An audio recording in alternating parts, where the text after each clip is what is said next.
As snap is down, kick up, and it is good. 3:45 remaining in the third quarter. It's 11-44, Cookeville 7. We'll be back in just a moment. Cookeville gets on the board. 3:45 left in the third quarter, going 72 yards in 10 plays. The touchdown scored by Poppy Geist, a 2-yard touchdown plunge. Sam Anderson with the extra point. It's now 44-7, Lebanon leading Cookeville. And Anderson will kick off again deep on this return for the Blue Devils. Will be number 26, Titus Kelly, who got a chance on the last kickoff to be deep. The kick went to Grissom, who is an upback. Anderson ready to kick off. 44-7, the score here late in the third quarter at Noakes Lassiter Field. Anderson's kick again is squibs. It will go to Stafford, who gets it about the 13, up to the 20, 25, 30, 35, 40, is taken down by a foot tackle at about the 43-yard line. Down at the bottom of the pile, Finis Henson trips up Stafford, or Tommy, he had a chance to go. Man, Stafford had some good momentum as he got near the 40-yard line, and they just did get a hand on him to get him off the ground. So, John, you're telling us that it doesn't look good next week for Ian Crockett. Right, Tommy. A lot of, like I said, nagging injuries. Ian's had trouble with that knee all year, and aggravated it last week and had some swelling, and now that swelling has popped inside there, so he's going to be out a while. 1st and 10 for the Blue Devils. Straight give up the middle to Damian C. He will get to the 45-yard line, and that'll be about it as T.J. Overstreet gets a hold of him. A little bit of mix-up, Tommy, looked like on the snap. C wasn't sure if he was supposed to go left or right. Well, that's going to happen when you get some of this this second and third bunch mingling in there.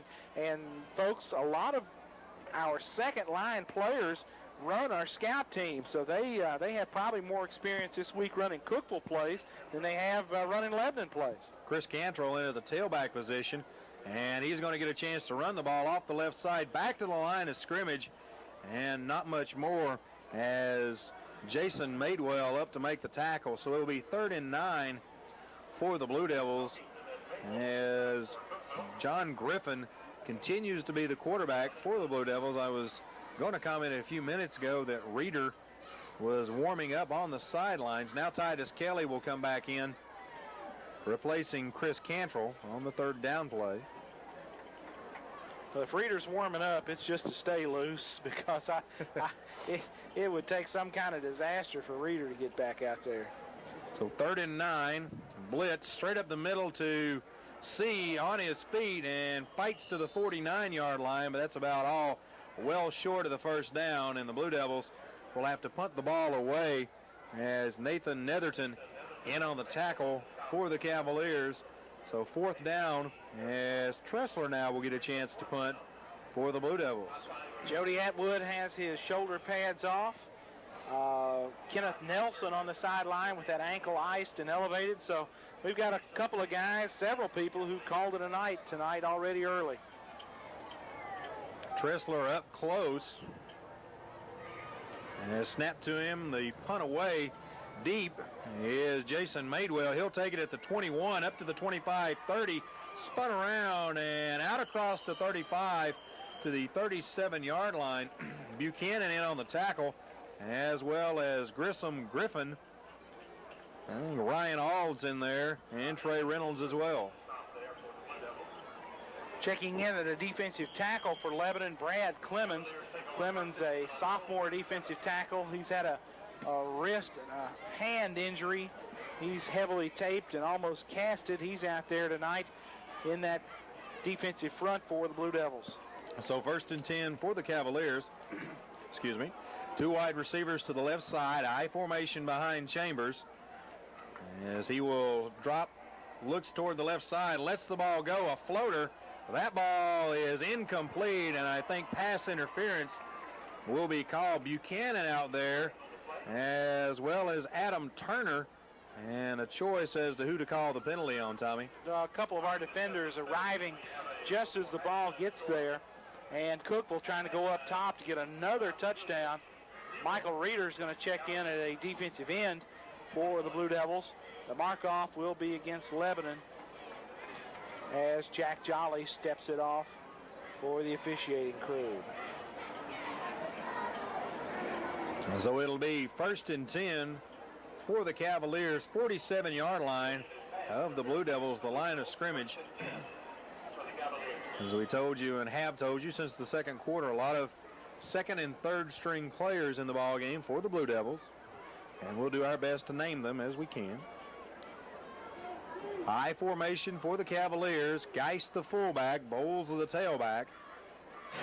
And as Chambers will take the snap, he will toss it to his tailback. That is Bowles. Not a lot of yardage there. Gets down to the 46, maybe a little bit farther than that, as Brad Clemens gets his hand in there. So does Mark Lucas to take him down the front line for the Blue Devil defense, holding only a 2-yard gain that time for the Cavaliers. And that will do it for the third quarter as the clock rolls down. Your score after 3 quarters, the Blue Devils 44, the Cavaliers 7. We'll be back in just a moment. I'm Mandy Hobbs, a senior football varsity cheerleader at Lebanon High School. We are here at the home of Mr. William Beard of Beard Construction with Brandy Beard.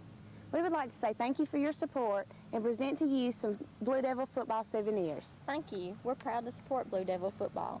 Go Big Blue! Yeah!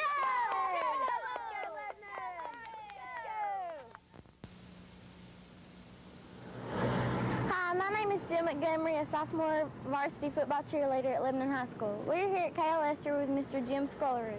We would like to say thank you for your support and present you with some Blue Devil souvenirs. Thank you. The Kenneth O. Lester Company is proud to support the Lebanon High School football program. LHS! Oaks Lassiter Field, where the Blue Devils are leading 44-7 against the Cookeville Cavaliers. I'm your sideline reporter, John Bryan. Just talking with Kevin Wolf just a moment ago about some of these nagging injuries that the Blue Devils are suffering tonight. Jody Atwood's ankle, if this would have been a Gallatin game situation, Jody would be in there playing right now. They're not going to take any chances on any of these injuries tonight. Talking about the Ian Crockett situation, Ian with that nagging injury, they're going to immobilize him, start the healing process today rather than tomorrow. After talking with Kevin, it sounded like maybe by Wednesday or Thursday they're going to take him out of that immobilizer and check and see how it's healed up. It may be something he said that could heal in 3 days. It may take a week. So we're just going to have to watch for Crockett. Back up to you, Sam. So third down for the Cavaliers as they pick up 5 on a pass from Chambers to Frank Madewell. Their third down play now is a straight drop by Chambers and a blitz straight up the middle by Jason Henson, and he comes up with a sack as Chambers will go down at the 48-yard line. So fourth down and right at 10. And Tommy, a great play by the sophomore linebacker Henson. They sent Henson on the stunt. He broke clean. Chambers never had a chance to get that pass off, and Cookeville will decide to kick the football away. Rami, number 62, will go into punt formation. And back to receive will go number 17, John Clemens. I think the reason being, Tommy, is the Blue Raider coaching staff doesn't expect a punt here, though Rami's going to try to get it off. A high punt, not too deep, as it'll bounce at the 25, take a Blue Devil roll back across the 30, and will be down at the 31-yard line. So with 10:22 remaining in the ball game, that's where the Blue Devils will take over, and back out at quarterback for the Blue Devils will come John Griffin, who has played the entire second half and most of the second quarter, Tommy. So Griffin, who runs everybody else's plays during the week, is our scout team quarterback, getting the call here. We're pretty much bypassing Damon Pitt, the second unit quarterback, and going to let Griffin just get those snaps and try to get some of those younger guys some game experience. So Griffin will look over the defense.